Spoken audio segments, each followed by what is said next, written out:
abrir nuestro corazón. Sur TV te desea una feliz Navidad y próspero Año Nuevo.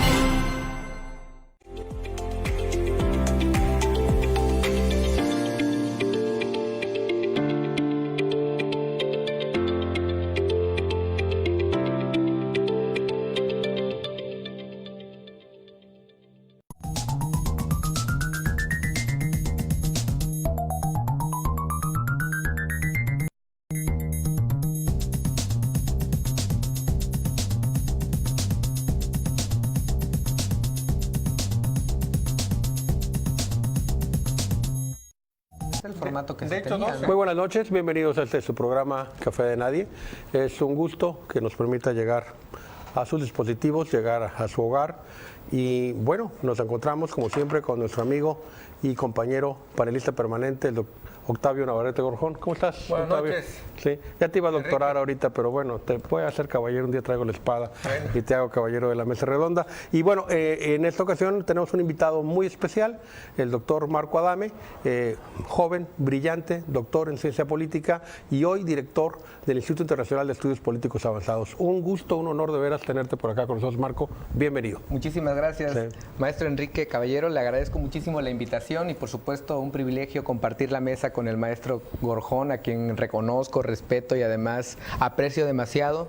Reconozco ampliamente su trabajo y además, bueno, ya hablaremos en algún momento porque en una de las secciones es hablar de libros. Así es. Inevitablemente tendré que referirme a su obra y producción.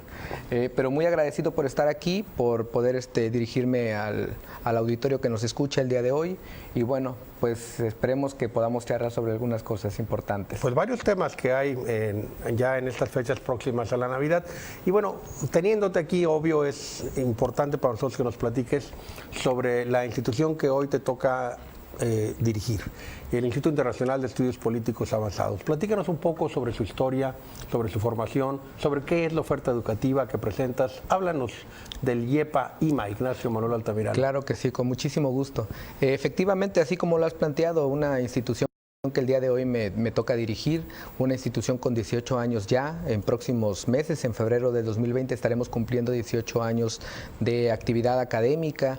Ya van a alcanzar la mayoría de Ya vamos, me lo quitaste, me lo robaste. así justamente lo han planteado los estudiantes Claro. y la comunidad académica, los profesores, la planta docente ha dicho, bueno, ya vamos a cumplir la mayoría de edad y creo que lo estamos haciendo también en un excelente contexto. El instituto nace con el programa de la maestría en ciencia política y después con la oferta de la licenciatura en ciencia política y después cierra el ciclo justamente con la oferta del doctorado en investigación en ciencia política de nuestra institución, del IEPA-IMA, como se le conoce dentro y fuera de la universidad también.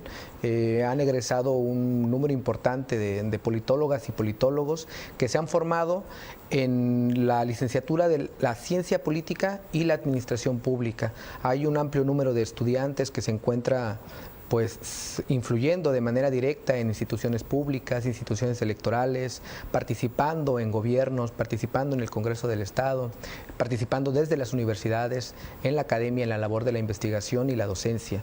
Y creo yo que el IEPA-IMA nace además porque así lo han referido los profesores y las profesoras fundadoras del instituto, la doctora Rosicela Ojeda Rivera, el doctor Rogelio Ortega Martínez, el doctor Secundino González Marrero, quienes idearon, construyeron mentalmente en un principio la propuesta, la osadía en ese momento de traer la ciencia política al estado de Guerrero, una ciencia política que se estaba estudiando en aquellos años los profesores fundadores en la Universidad Complutense de Madrid y que precisamente en su formación de posgrados, de máster y doctorados en ciencia política es como se define, se plantean la idea de traer al estado de Guerrero un estado pues altamente politizado, pero también con una necesidad urgente de encontrarle salidas, respuestas, soluciones a las problemáticas ancestrales de una entidad que ha padecido y ha sufrido de diversas causas, ¿no? Desde las causas económicas, la marginación,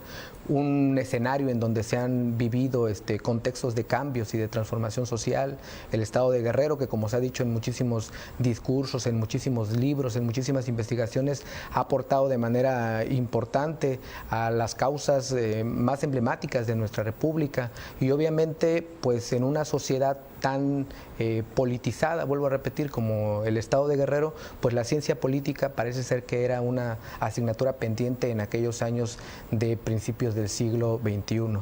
En ese contexto es que se proponen justamente fundar la ciencia política en nuestra entidad, y es la primera institución que oferta esta disciplina en el estado de Guerrero, de las pocas también que se ofertan en el sur de México, y de las instituciones que se suman a estudiar la ciencia política, sobre todo en el contexto que se estaba viviendo en esa época, ¿no?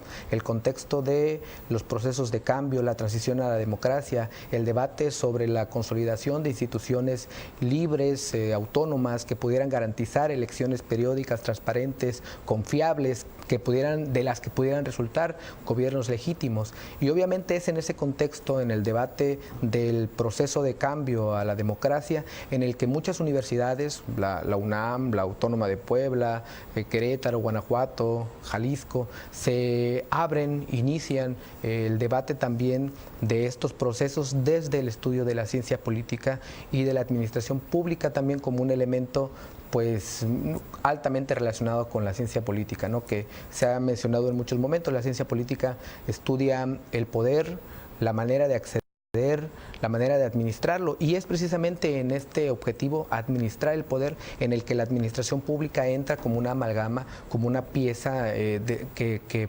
justamente equilibra o complementa el estudio de la ciencia política, ¿no? Y el IEPA, hay que decirlo, que ya tiene una resultante histórica muy relevante, que tuvo un gobernador que fue panelista también de Café de Nariz. Yo tengo mi duda axiológica, que no sé si lo hizo gobernador el IEPA por su gran trayectoria, o lo hizo gobernador el panel, ¿verdad? Café de Nariz, claro. Porque aquí lo movieron a la gobernatura en situaciones dramáticas, difíciles. Complicadas. Y hablando con eso, quiero hacerle una pregunta al maestro Marco Adame. Es algo que yo tenía mucho rato queriéndole hacer a algún politólogo de renombre como él. Bueno, tenemos un presidente de la República que es licenciado en ciencia política. Así es. Entonces, cuando se dio el cambio de los abogados a los economistas, Carlos Salinas de Gortari fue el primero. Pero ya tenían los economistas una gran influencia en la academia y en la administración pública desde Luis Echeverría. Así es. Y se acentuó con López Portillo Así y Miguel de la Madrid, y finalmente un economista por primera vez preside la presidencia de la República, que es Carlos Salinas de Gortari. Entonces hubo una efervescencia a nivel de por sí había muchos que querían estudiar economía, y a partir de ahí como que se convalidó la ciencia económica, y fue un buen momento para los economistas. No les platico cómo nos fue con ellos, ya habrá tiempo, pero eso no lo veo yo en los politólogos en activo, en los académicos, y sobre todo en los que están estudiando la ciencia política, porque vaya, es un timbre de orgullo finalmente que un egresado de la primera institución de ciencia política, fundada por un guerrerense destacadísimo, Víctor Flores Olea, fue el primer director de la Facultad de Ciencias Políticas y Sociales de la UNAM. Sí. Entonces de ahí es egresado el presidente Andrés Así Manuel es. López Obrador.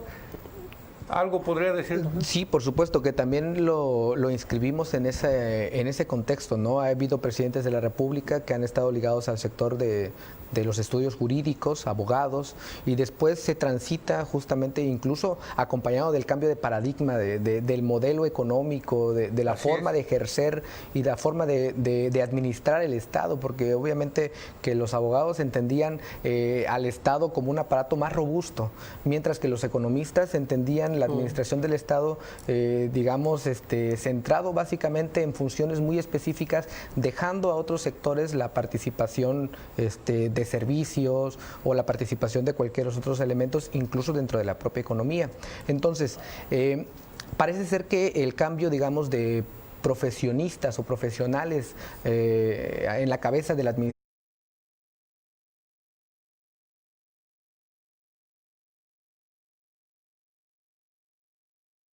pública estatal de la nación, pues está enmarcada también de diferentes procesos, ¿no?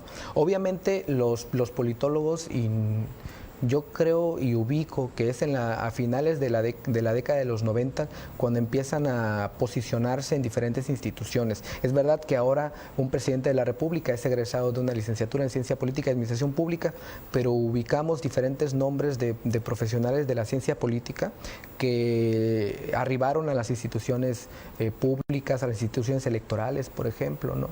De repente, con el arribo de Woldenberg al entonces Instituto Federal Electoral, obviamente una camada de politólogos formados, la gran mayoría incluso en universidades europeas, italianas, algunas de ellas, influyeron justamente en la construcción de estas instituciones democráticas que garantizaron después alternancias y por supuesto después un trabajo arduo en consolidación en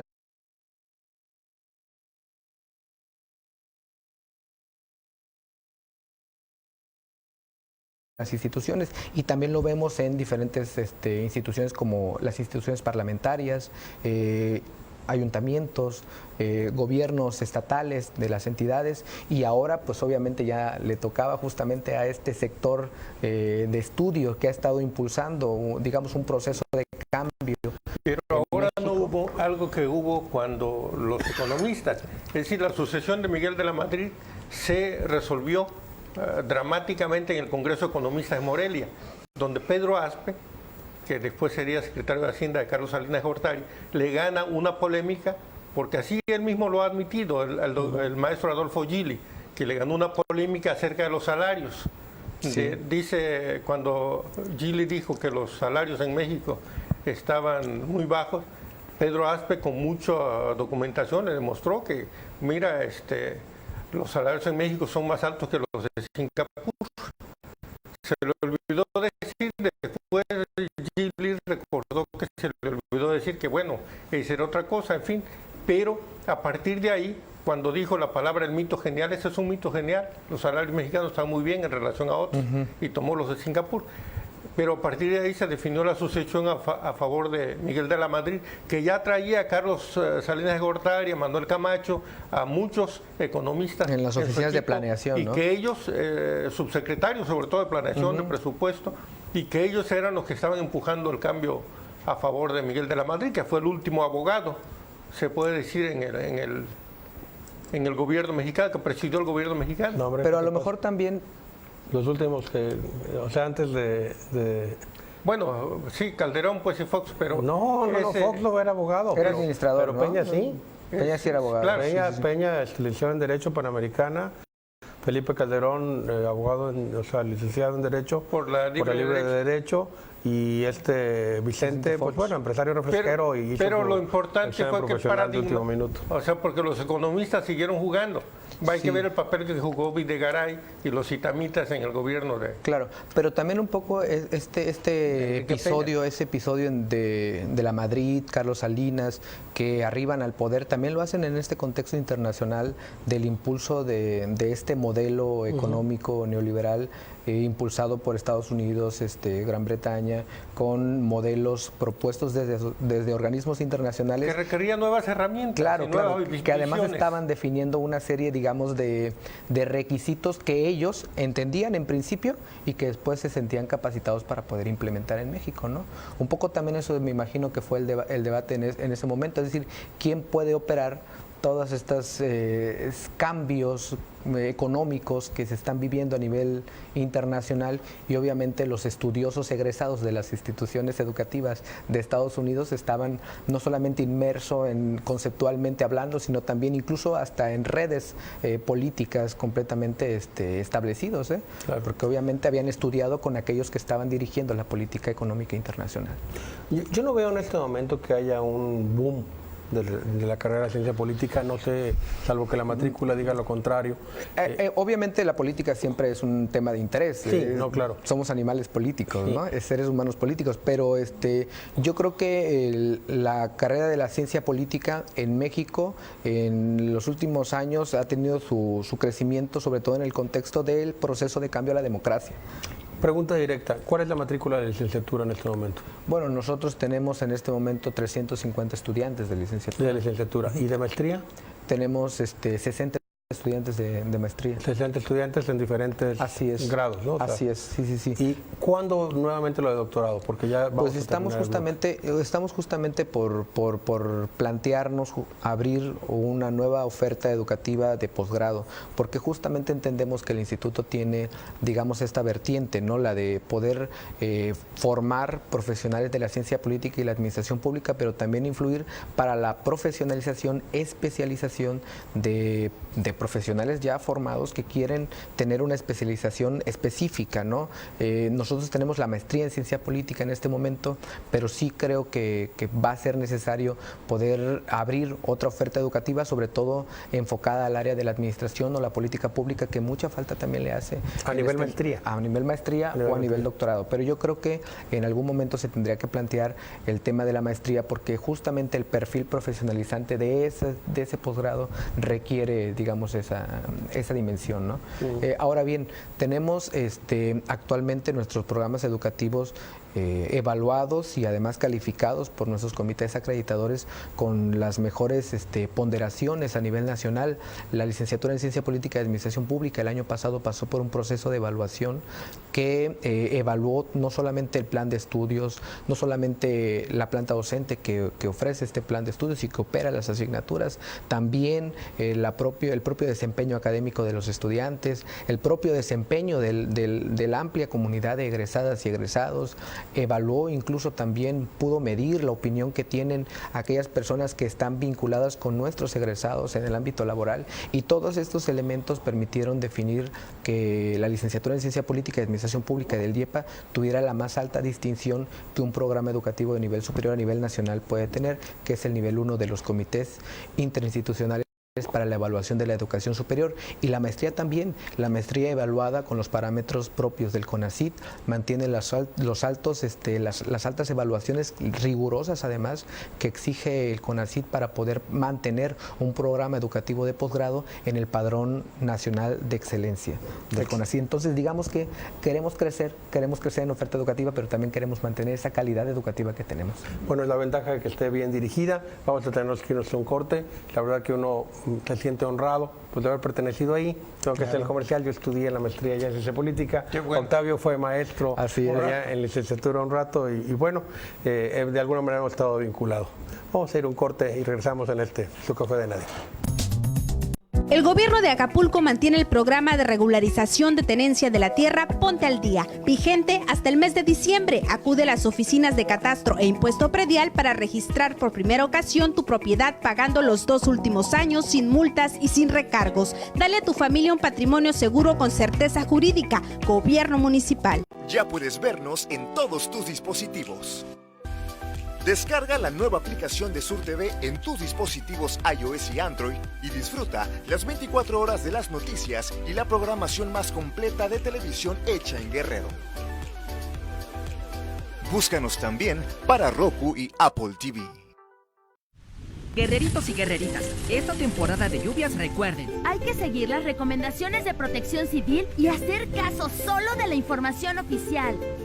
No hagan caso de rumores o falsas alarmas y procuren tener a la mano radio, linterna y baterías. Si tu casa está en zona de alto riesgo, dile a tu papi o a tu mami que hay que ir al refugio más cercano. Tu posesión más valiosa es tu vida. Y recuerda no tirar basura o escombros en calles, canales ni arroyos. Porque eso provoca inundaciones. Prevenir es vivir. Gobierno del Estado.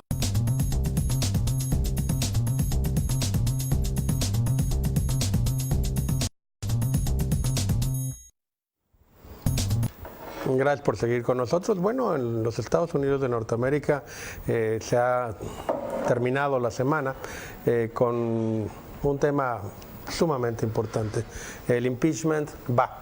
El impeachment, que es el juicio político contra Donald Trump, y ahorita vamos a hablar sobre el tema, por qué se le está enjuiciando y qué es lo que pasa pues a ese respecto, pues se pasa ya al Senado donde se le va a juzgar se va a hacer finalmente la votación, pero sobre todo se va a escuchar, se van a tener testigos, seguramente estará él presente declarando o enviará declaraciones por escrito, no sé cuál va a ser el procedimiento, pero va a ser muy interesante para todos aquellos que les llame la atención la ciencia política y la política internacional, ver cómo se desarrolla y sobre todo ver cuál va a ser el resultado de este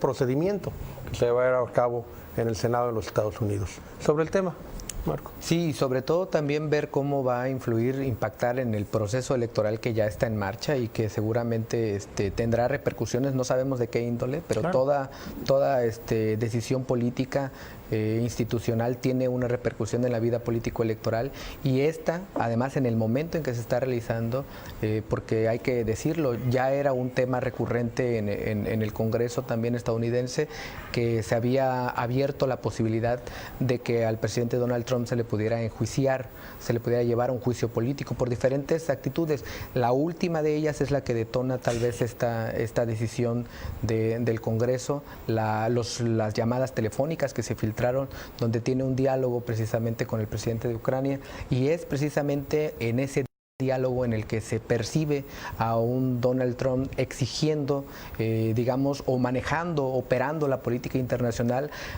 con fines político-electorales de Estados Unidos propiamente, claro, cuando se le está básicamente instruyendo al presidente de Ucrania y además presionando con algunas medidas económicas, como es el estilo y como México tiene también experiencia en eso, presionando económicamente, aranceles arriba y contratos también a condición para que pudieran investigar a uno de los aspirantes presidenciales con mayor posibilidad, con mayor presencia en la opinión pública. Y es precisamente este juego de utilizar las instituciones públicas al servicio de un proyecto político electoral lo que prende las alarmas todavía más de lo que ya existía, y hace precisamente que se lleve a cabo esta votación para llevarlo a juicio. Y es que hay que decir que los norteamericanos le permiten que tenga influencia en las elecciones en otros países. Claro, no, por pero supuesto. No en las suyas, no en las suyas, y menos celosos. Condicionando. Estaba condicionando la entrega, señores, de $400 millones de ayuda militar a Ucrania para que les proporcionaran le hicieran trabajo de espías, ¿verdad? Sí, de espionaje. Contra Joe Biden, que es el que fue vicepresidente de Barack Obama y que es uno de los candidatos punteros de los demócratas, que yo creo que no va a ser el candidato. Mi apreciación es por otro lado, ahorita la platicamos también si gusta, pero creo que Trump, si no fuera presidente, sí estaría detenido, ¿no?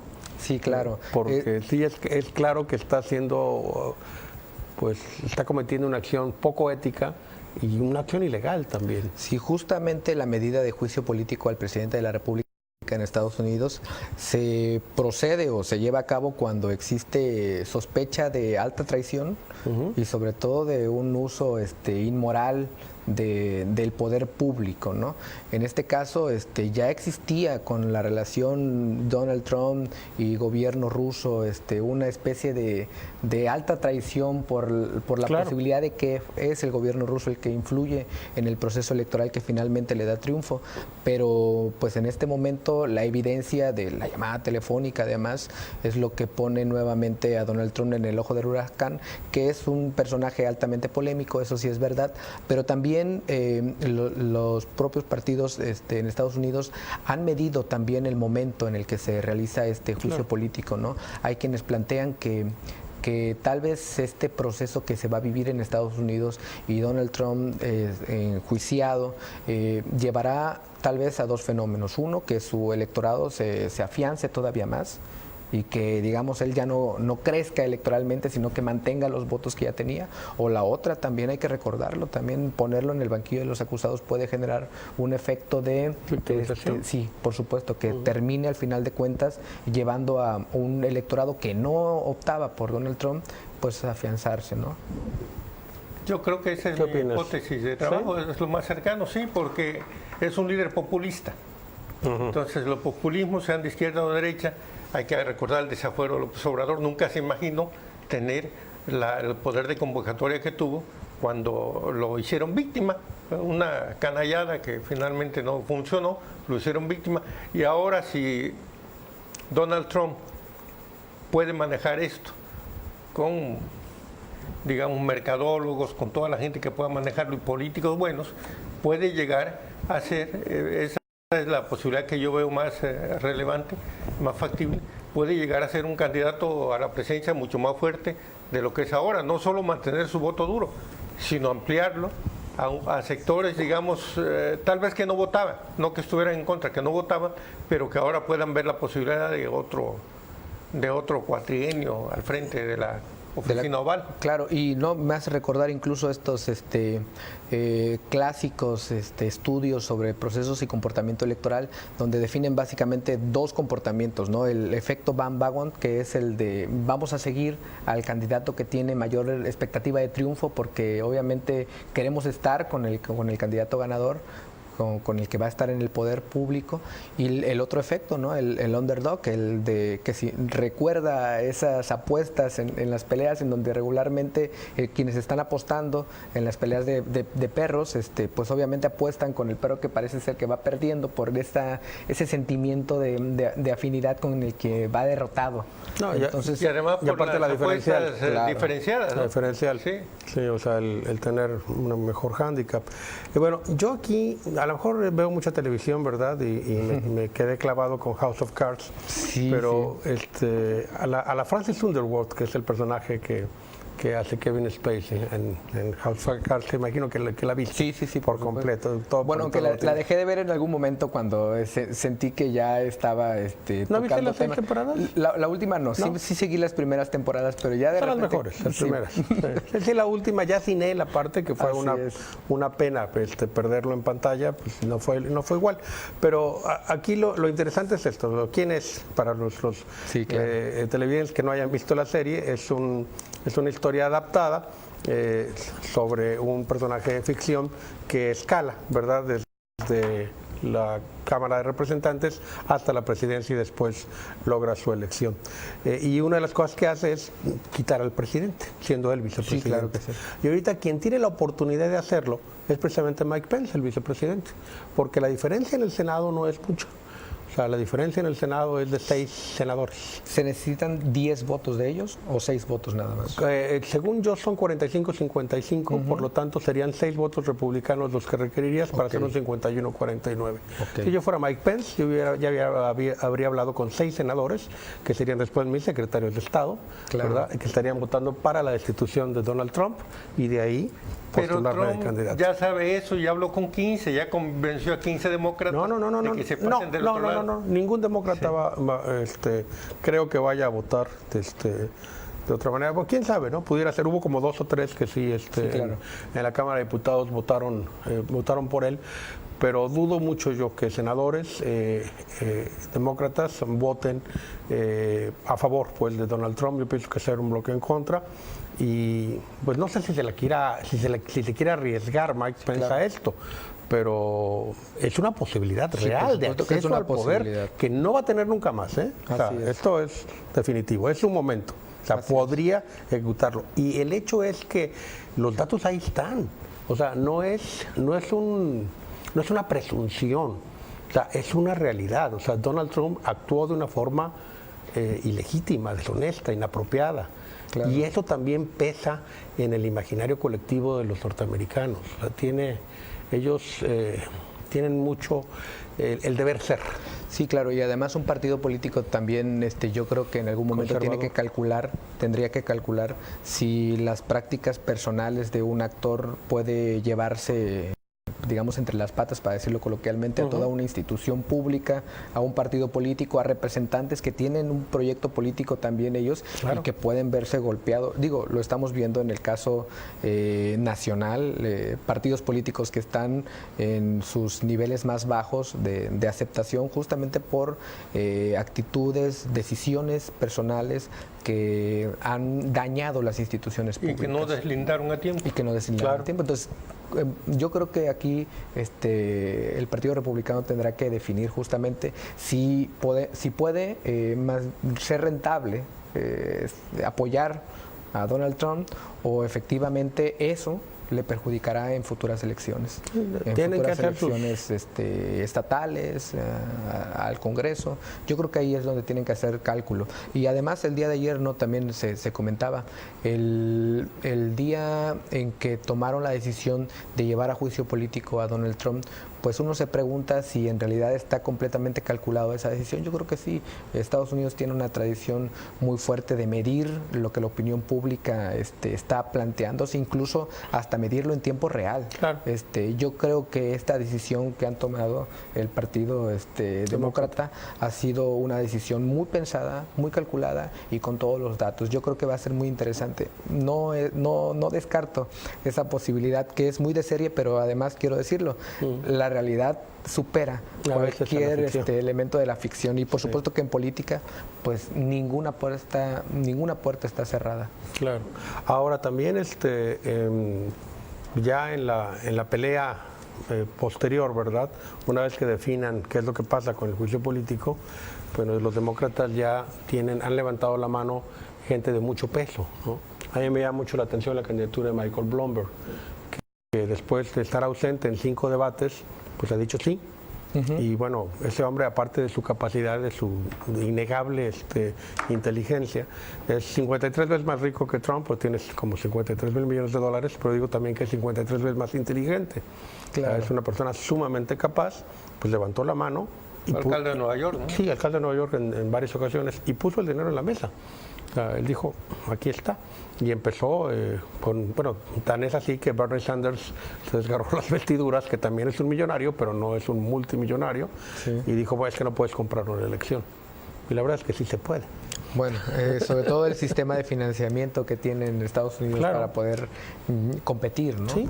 En México, aunque también existen diversas experiencias, pero el hecho de que los partidos políticos tengan una financiación de dinero público, pues hace menos posible esa posibilidad real que existe en Estados Unidos, donde básicamente son las contribuciones del electorado. Así es. Allá con televisión ganas un proceso electoral, y aparte con comerciales bien hechos, ¿verdad? Y aparte aplicados con Twitter. No. Y con mensajes segmentados. Mensajes segmentados en los diferentes estados. La pareja demócrata que a mí me gustaría es Michael Bloomberg a la presidencia y Pete Buttigieg a la vicepresidencia. Pero bueno, es aspiracional. Vamos a un corte y regresamos en su Café de Nadie.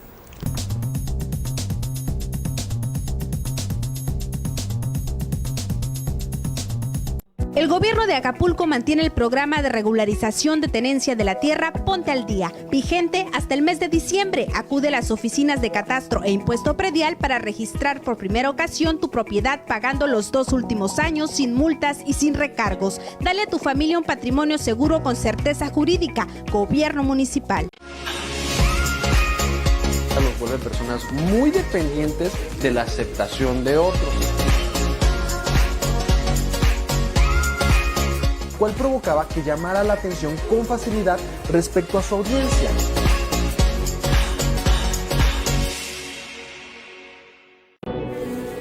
Antes y durante la temporada de lluvias, atiende las recomendaciones de Protección Civil. Ten siempre listos un botiquín de emergencias, radio de baterías y documentos personales. Ubica tu refugio temporal más cercano y recuerda que tu posesión más valiosa es tu vida. Gobierno del Estado de Guerrero.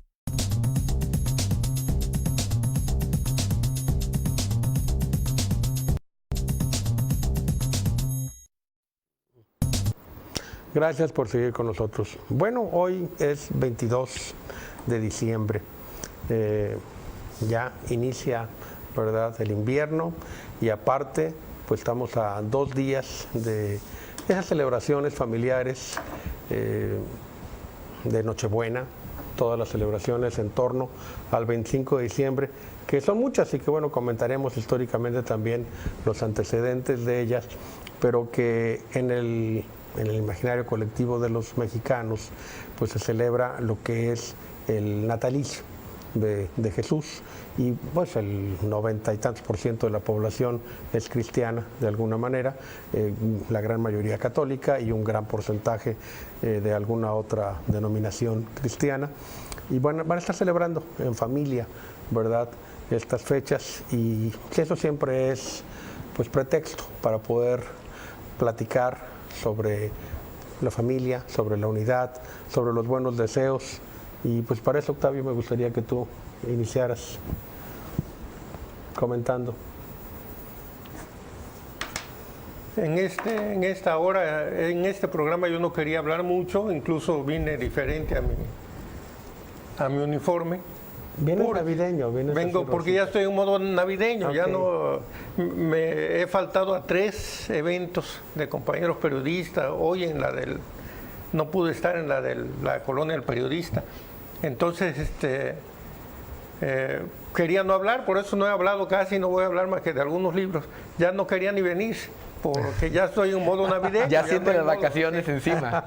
Solo recomendarle a la gente que no tire cohetes, que no dispare al aire. Las balas al aire llegan con más fuerza y pueden matar a un niño sobre todo.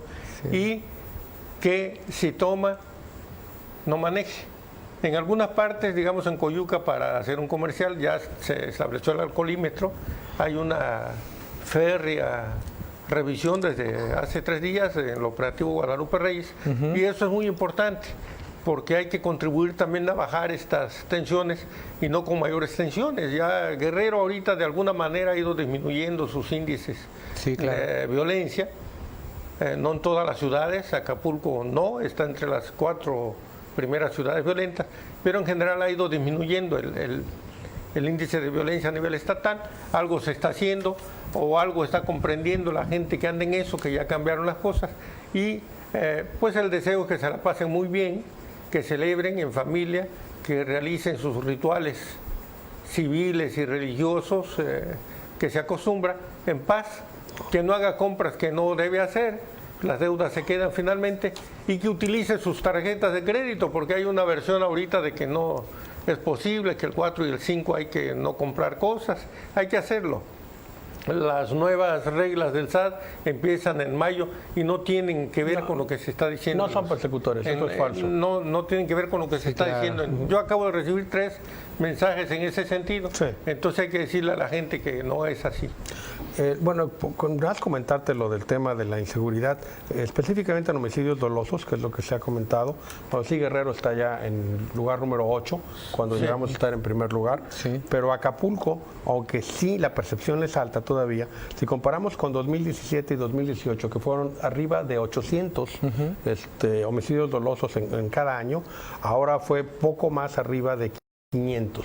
Entonces sí hubo una disminución importante también, aunque la percepción no ha disminuido. Y eso es lógico, porque son homicidios muy violentos, que son en avenidas de gran circulación, muy transitadas. Además, últimamente los episodios se han visualizado con mayor crudeza. Claro.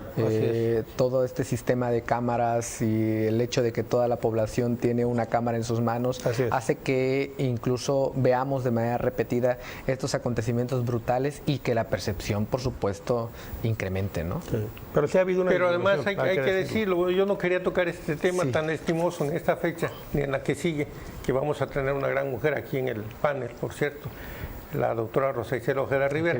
No quería tocar esto, pero bueno, ya que se insiste, ya nos metimos, pues. Está cambiando también el tema de la violencia en torno a los objetivos. La criminalidad está mudándose a cajeros automáticos, otra vez a secuestro express. Híjole. ¿Por qué? Porque ya están encontrando dificultades en las tareas que antes hacían de manera demasiado impune. Entonces es posible incluso que haya un recrudecimiento de violencia en los primeros 6 meses del próximo año, yo así lo veo, en sociedades que han sido muy violentadas y que están transitando a la paz. ¿Por qué se dan estos episodios? Es clásico en aquellos lugares donde hay guerrilla y se pasa de pronto por una negociación o por una derrota militar a un periodo de diálogo y de paz. Todos los de arriba se arreglan muy bien con el gobierno, los de abajo regresan a hacer lo que tienen que hacer, pero los medios, los dirigentes medios, los que saben mucho dónde se llevaba el dinero, dónde estaban los bancos de armas, sufren persecución y son asesinados para callarlos, porque los de arriba van a ser regidores, van a ser diputados, van a ser gobernadores y no quieren ojos que los vieron hacer cosas. ¿sí? Entonces es posible, yo ya vi tengo datos incluso, no los voy a decir, son muy penosos, de que la modalidad, sobre todo desde no me gusta usar ese término, asesinato, pues, de la ejecución de los muchachos aquí abajo en la costera, que eran cobradores de cuota, desde ahí empezó a cambiar el objetivo. Es decir, ya los muertos tienen ciertas características que no voy a decir aquí por no lastimar tampoco a sus familiares, pero eso quiere decir que ya los de arriba están tratando de dejar el tema y de vincularse a otro tipo de actividades. Finalmente, la violencia es cómo se gestiona el negocio de la droga. Yo pongo siempre el ejemplo de España, que tiene el mayor índice per cápita de consumo de droga y no hay un descuartizado, no hay un asesinado. El de Estados Unidos, que tiene el mayor consumo global y que tampoco hay. Es decir, fue el tema de, digamos, el estilo mexicano o el estilo colombiano de gestionar este negocio. Esto no quiere decir que no deje de consumir el que tenga que consumir en Estados Unidos, en España o en México, pero definitivamente está llegando otra modalidad, lo están advirtiendo y quienes se están desvinculando están ahora atacando a sus propios compañeros. Lo dice creo que es Susana Harbo, Lila Doms en la canción, hay que cuidarse aquí de la policía o de tu patrón. Bueno, vamos a tratar de regresar de reencauzar al tema navideño, porque nos fuiste totalmente y nos quedan ya 5 minutos. Sí. Lo que para ti, ¿qué significa Navidad? ¿Qué es para ti Navidad? Tú, bueno, como padre de familia, como lo has referido justamente al principio de esta sección, ¿no? Es un momento en el que pues las familias se reencuentran, el ambiente incluso cambia, eso sí es verdad, tanto cambia que hasta de repente tocar temas como los que acabamos de tocar nos parecen impropios justamente en este momento, porque de lo que se trata es de, pues tal vez de reivindicar estos valores de unidad, de armonía, que mucho hacen falta a una sociedad como la nuestra, por supuesto, pero sí creo que la Navidad es ese episodio, por supuesto las fiestas de Sembrina o las fiestas de fin de año son este episodio en el que podemos pues desearnos lo mejor como sociedad, desearnos lo mejor como personas, replantearnos justamente los proyectos para el próximo año y recargar también energías para poder iniciar un nuevo año, un nuevo ciclo con mayor entusiasmo y con metas claras, ¿no? A mí me parece simbólico y emblemático el nombre del primer mes del año, ¿no? Enero, o que hace referencia al dios Jano, que obviamente en la literatura clásica se refiere a este dios que tiene una cabeza que mira hacia el futuro, vamos a decirlo de esa forma, y otra cabeza que está mirando hacia el pasado. Yo creo que esta época del año es propia justamente de reflexionar lo que se ha hecho en este año que está culminando, pero también de podernos plantear nuevas metas, nuevos proyectos con mayor energía, y es esa ambigüedad en el que no termina justamente de terminar un año, pero tampoco ha iniciado aquel año que ya queremos comenzar, de tal manera que ese ambiente de reflexión es propio de este momento, porque estamos cerrando un ciclo y estamos a punto de iniciar otro, y creo que es también un momento propicio para desearnos lo mejor en lo que viene y para poder replantearnos todo lo bueno y también las fragilidades que se tuvieron en este ciclo que culmina, ¿no? Entonces, para mí eso podría resumir este momento del año, ¿no? La reflexión y los parabienes. Yo tan solo hacer la acotación histórica, ¿no? De que celebramos el 25 de diciembre el nacimiento de Jesús, porque finalmente fue una convención, ¿no? El Concilio de Nicea en 325, que se decide que sea esa la fecha. Pero que el Jesús histórico, claro que existe y debe haber nacido, pero en otra fecha. Pero en ese tiempo se celebraba el nacimiento del Sol Invictus, se celebraban las Saturnales, se celebraba la Brumalia, y era importante hacer un sincretismo con las festividades romanas paganas para que pudieran ser aceptadas por el Imperio Romano, que finalmente pues Constantino hace que esa fue la genialidad de Constantino. Sí, bueno, es Teodosio el que ya hace formalmente la religión católica como parte del imperio, pero Constantino lo inicia, y sí, claro, es quien tuvo la visión para poder integrarlo. Y bueno, hay muchas otras festividades también, incluso de festividades judías, ¿no? Como el Hanukkah, y vikingas. que celebran en esas fechas, ¿no? El nacimiento de Siddhartha Gautama, de Buda, se celebra también el 25 de diciembre, el Atón, bueno, varios dioses y diosas celebran su natalicio en esa fecha. Pero independientemente de eso, es un momento pues para estar con familia, es un momento para estar en paz, para estar en armonía. Y hoy en casa, después de 20 años de no haber puesto un árbol y no haber puesto un nacimiento, en mi familia invadió el espíritu navideño, estamos llenos de todo esto, y créeme que se siente, cambia el ambiente, por supuesto que es agradable, ¿no? De broma, digo yo que ahorita es tanta la presencia de Jesús que en una de las paredes de la casa voy a poner un cuadro, el ángel caído que tengo por ahí, y otro también de Virgilio y Dante en la puerta. En la puerta del infierno, ¿no? Para poder compensar, ¿no? Por supuesto. En un tema de equilibrio, ¿no? Como siempre. Pero bueno, hay que disfrutar estas fechas, pasarlas en familia y pues que el próximo año sea de mucho éxito, que sea de logros, que sea de esfuerzo sobre todo, porque las cosas no se dan solas, ¿no? Así es. Sí, eso es lo importante. Y bueno, si quieres empezamos con lo de los libros, aunque terminemos en el siguiente bloque, porque ya... porque son muchos libros. Sí, son varios que quieres comentar. Bueno, yo traje 3, justo porque estos tiempos hay que hablar de libros, pero luego no se salva uno de la política. Traje el de Andrés Manuel López Obrador, Hacia una economía moral, el de Anabel Hernández, que es El traidor, y el de Mario Vargas Llosa, que es Tiempos recios. Son 3 libros que acaban de salir ahorita en diciembre, ya los leí, y enseguida, en el siguiente segmento, los vamos a desmenuzar. Vamos a hablar de libros, porque ya que están de vacaciones, aprovechen, y aparte de hacer ejercicio, pues hay que leer. Vamos a un corte y regresamos.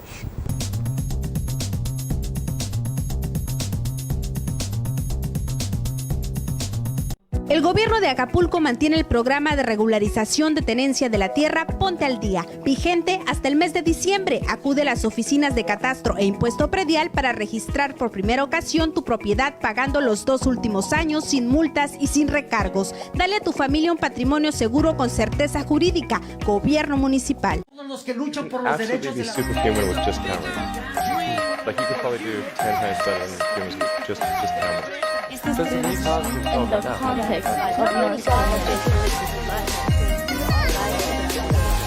Hola, buenas noches.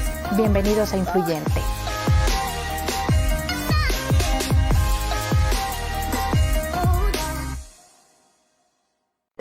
Si tu hija cambia bruscamente de humor o su manera de comer, se aísla o no quiere hablar, tiene comportamientos sexuales no propios a su edad, comezón, dolor o ardor genital, está siendo víctima de violencia sexual. Ve de inmediato a cualquier unidad de salud.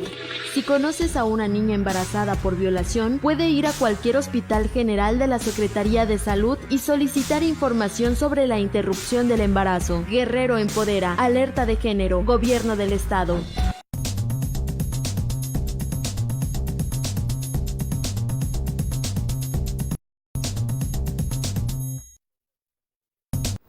Gracias por seguir con nosotros. Bueno, pues vamos a hablar de libros, de literatura. Cada quien va a recomendar algunos. Y empezamos con Octavio Navarrete, que nos trae aquí pues de chile dulce y de manteca. Sí, es tiempo de leer y estos son los que están de moda ahorita, se están agotando. Bueno, Hacia una economía moral, de Andrés Manuel López Obrador. López Obrador es un político, un politólogo, habría que decir, politólogo y político. Y a Enrique Caballero, que lo son, que tiene la costumbre de escribir. Entonces esto viene siendo como un resumen de muchos planteamientos que hizo a través de otros libros, sobre todo uno muy voluminoso que se llama Neoporfirismo, donde él, en una forma que me parece muy simplificada, dice que el neoliberalismo es una serie de sofismas, porque bueno, ese fue el neoliberalismo que nos tocó sufrir en México, no fue el clásico, el ahorrativo, sino el de un equipo rapaz de gente. Entonces esto es un buen libro, hay que leerlo. Yo creo que México, independientemente que si vuelve a ganar Morena o pierde o gana 3 sexenios más, este libro va a marcar el siguiente cuarto de siglo en México, sea que sigan ganando o incluso perdiendo. Y quiero comentarte nada más que ya lo leí. Ajá. Y sí me parece que es un libro interesante, es un libro bien escrito.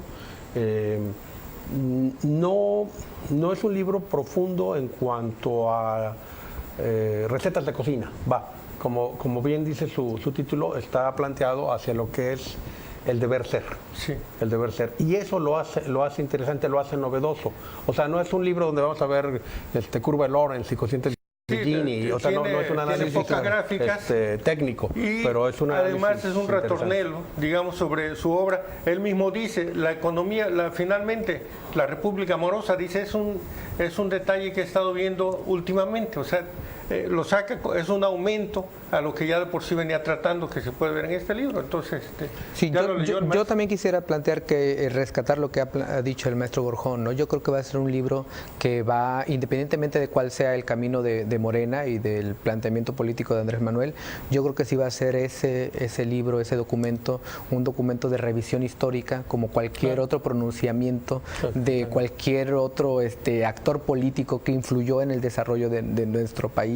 Ahora, de manera cotidiana, leemos lo que escribieron personajes como Francisco I. Madero y después contrastamos su actuar con lo que en algún momento llegó a redactar. Yo creo que libros como los que se está planteando el presidente Andrés Manuel, por la dimensión también del proyecto político que se tiene en México, yo creo que va a ser importante esta revisión. Y deja ver sus orígenes también, porque hay una cita muy importante de los Flores Magón, y luego citas de la Biblia, de la Torá, y está muy bien documentado. Bueno, pero es un retornelo. El de Anabel Hernández, El traidor, ella es la que escribió Los señores del narco, y también es otro retornelo. Por primera vez Anabel Hernández hace mención al método de trabajo, y cuando un escritor hace mención a su método de trabajo, quiere decir que está retomando materiales anteriores y los está superando. Ella con este material, con este libro, El traidor, supera con mucho Los señores del narco, que tiene muchísima más información que pero que es pesado para leer. Aquí ya hay una escritora en ciernes, no está consumada, pero incluso al principio plantea algo que no planteó en Los señores del narco, que es un relato, dice ella, 3 voces, en realidad no son 3, son 2. La de Vicentillo, el hijo de El Mayo Zambada, que es testigo protegido en Estados Unidos en los juicios contra el Chapo Guzmán y contra, el que va a iniciar contra García Luna va a ser llamado a declarar. Y la versión de Anabel Hernández, que es una gran investigadora sobre este tema, ha sido monotemática hasta ahorita, pero eso le permite vender mucho. Es una persona además valiente, hay que decirlo, y es un libro que también se recomienda, un poco difícil de leer por la temática, digamos, violenta que tiene. Nos hace asomarnos a un México que muchos no creemos, aún siendo muy críticos del sistema anterior, no creemos que mientras estaba la guerra contra el narco, Vicentillo, el hijo de El Mayo Zambada, tenía una comida en Los Pinos con el jefe del Estado Mayor Presidencial, con Luis Miranda. Entonces es algo difícil de creer, o que las patrullas de la Policía Federal cuidaban al Chapo Guzmán, que quiere correr la primera vez que lo lleva El Mayo Zambada, y dice, no te preocupes, vienen a cuidarnos, cuando ve un montón de patrullas escoltando.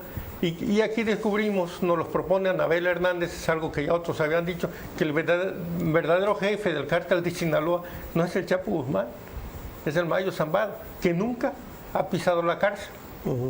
Y que tiene también relaciones con la DEA y con la CIA, y que les pasa información. A eso fue Vicentillo, a Estados Unidos. Del Mayo hay una entrevista interesantísima, imagino que la hizo en su momento, de don Julio Scherer. Sí, por eso don Julio Scherer entrevista al Mayo Zambada, y con ese gran colmillo que tenía, y no al Chapo Guzmán.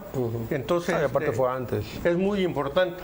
Y finalmente el libro de Mario Vargas Llosa, Tiempos Recios, no me gustó mucho su título. Habla del golpe de Estado a Jacobo Arbenz en Guatemala en 1954, pero lo importante es que, igual que Anabel Hernández, hace un retornelo y empieza él a rescatar cosas que dejó a medias en La Fiesta del Chivo, su gran obra donde habla de Rafael Leónidas Trujillo y de su muerte violenta en la República Dominicana, del dictador. Y entonces este libro es un libro importantísimo para el futuro. Mario Vargas Llosa, hay que deslindar su gran producción y su extraordinaria calidad, excelente como escritor, de sus posiciones políticas, digamos, inmediatas, personales. Aquí se ve algo que nunca se planteó ni desde el punto de vista de la izquierda ni desde el punto de vista de la derecha. La derecha generalmente son documentos, cuando se habla de historia novelada, apologéticos, y él reivindica la novela histórica, primero con Historia de Maita, sobre la guerrilla de Sendero Luminoso en Perú, después con la Guerra del Fin del Mundo, el levantamiento de los yagunzos en el sertón brasileiro, y la máxima obra, la fiesta del Chivo, que es sobre Leónidas Trujillo, su dictadura. Y ahora esto es un detalle interesantísimo, porque al final, en varias partes, pero sobre todo al final, él hace mención de la contribución del golpe de Estado a Jacobo Arbenz por parte del general Castillo Armas en Guatemala, y lo voy a citar. Dice: los tres coincidimos, está hablando con otras dos personas, en que fue una gran torpeza de Estados Unidos preparar ese golpe militar contra Arbenz, poniendo de testaferro al coronel Castillo Armas a la cabeza de la conspiración. Otro hubiera podido hacer la historia de Cuba si Estados Unidos aceptaba la modernización y democratización de Guatemala que intentaron Arévalo y Arbenz. Esa democratización y modernización era lo que decía querer Fidel Castro para la sociedad cubana cuando el asalto al cuartel Moncada el 26 de julio de 1953. Y finaliza diciendo: esto es muy importante, vale la pena todo el libro por esta última párrafo. Dice: Guatemala retrasó decenas de años la democratización del continente y costó millares de muertos, pues contribuyó a popularizar el mito de la revolución armada y el socialismo en toda América Latina. Jóvenes de por lo menos 3 generaciones mataron y se hicieron matar por otro sueño imposible, más radical y trágico todavía que el de Jacobo Arbenz. Esto nunca se había dicho, ni desde la izquierda ni desde la derecha. Entonces, uno hace a veces algunas cosas, y yo pienso, si estuviera vivo Fidel Castro, que era un lector voraz de este tipo de temas, ¿cómo recibiría una afirmación de esa naturaleza? Que puede empezar a desmontar los mitos sobre la Revolución Cubana. Claro. ¿Sí? Todo el mundo sabemos que no estuviera tan fuerte el régimen en Cuba si no hubiera un bloqueo que ha exacerbado el nacionalismo y que ya es inútil, pero que ha exacerbado el nacionalismo cubano. Todo lo dice Mario Vargas Llosa. Hay que desprender a Mario Vargas Llosa, el premio Nobel, excelente escritor, de, digamos, del actor político. Bueno, que hay un sincretismo muy interesante entre el actor político y el escritor en su libro El pez en el agua. Me imagino que ya también lo leíste. Sí. Claro. Es brillante ese libro, la narrativa que hace de su campaña, de cómo la vive, cómo la sufre y cómo pues se hace todo lo necesario para que el hombre pierda. Y cómo renuncia pues también, porque le estaba presionando la gente y él decidió, eso fue muy bueno, decidió mandarlos a dormir. Claro. En la última escena, váyanse a dormir, yo no voy a... Él es peruano, nacionalizado español, vive en Nueva York, pero casi siempre de quien habla es de México. Primero con la dictadura perfecta.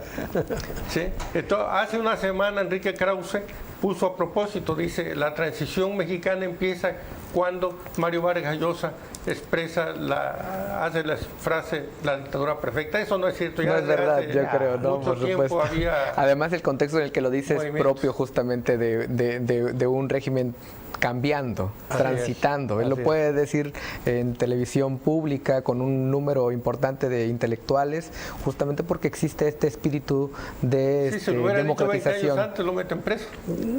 No, pero no hubiera sido también recibido. No, así es. ¿Algo que nos trae? Pues miren, yo también coincido con lo que ha dicho el maestro Gorjón.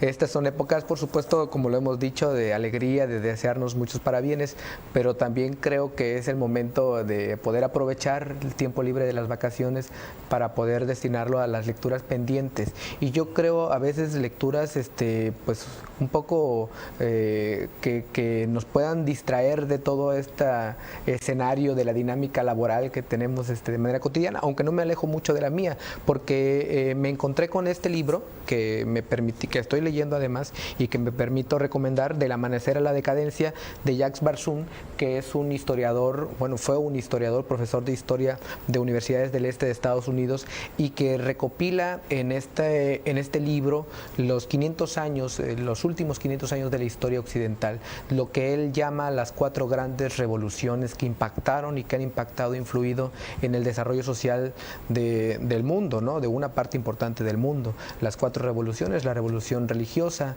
la revolución monárquica, la revolución liberal y la revolución social, ¿no?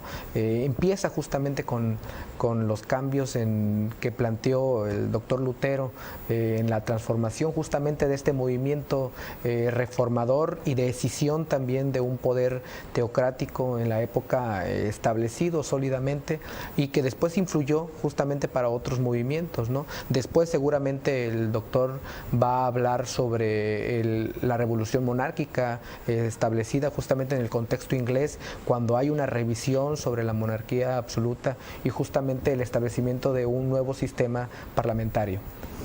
Bueno, pues la verdad que habrá que leerlo. Voy a buscar si lo encuentro. Páginas. A ver si lo encuentro en línea y la pongo acá. Esta es mi recomendación. Ojalá que podamos poner la cámara de Octavio Navarrete, por favor, para que puedan ver el libro. No, nadie me hace caso. Pero, a ver, habla tú, Octavio. Bueno, ¿qué quieres que recomiende? Entonces, pero no me están tomando, mira, toma. No, ahí está. Ya te tomaron, te bien. Sí, bueno, a ver. Este libro se llama Sapiens, de animales a dioses, de Yuri Harari. Yo soy un lector de libros digitales. Siento yo que así como pues el papiro tuvo su momento y después el pergamino, y pues el libro de papel está en sus últimos días.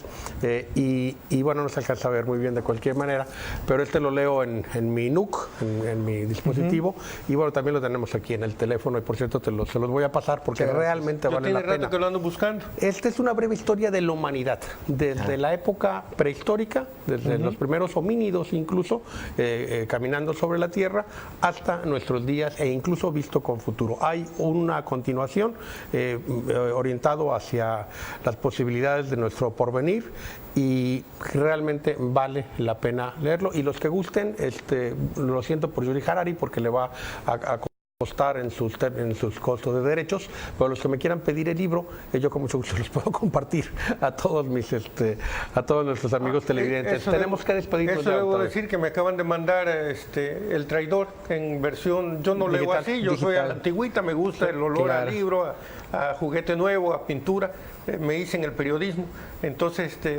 pero el que quiera El Traidor se lo puedo mandar por WhatsApp. Sí, pero en digital. Pues muchísimas gracias, Marco, por haber estado con nosotros. Gracias, maestro. Espero que sea pues la primera de muchas otras ocasiones. Por supuesto, con muchísimo gusto. Hay muchos temas que platicar. Y Octavio, pues feliz Navidad. Al contrario, ¿sí? Feliz Navidad igualmente. Feliz Navidad también. Muchas gracias, maestro. Pues recuerden que este café de nadie es de usted.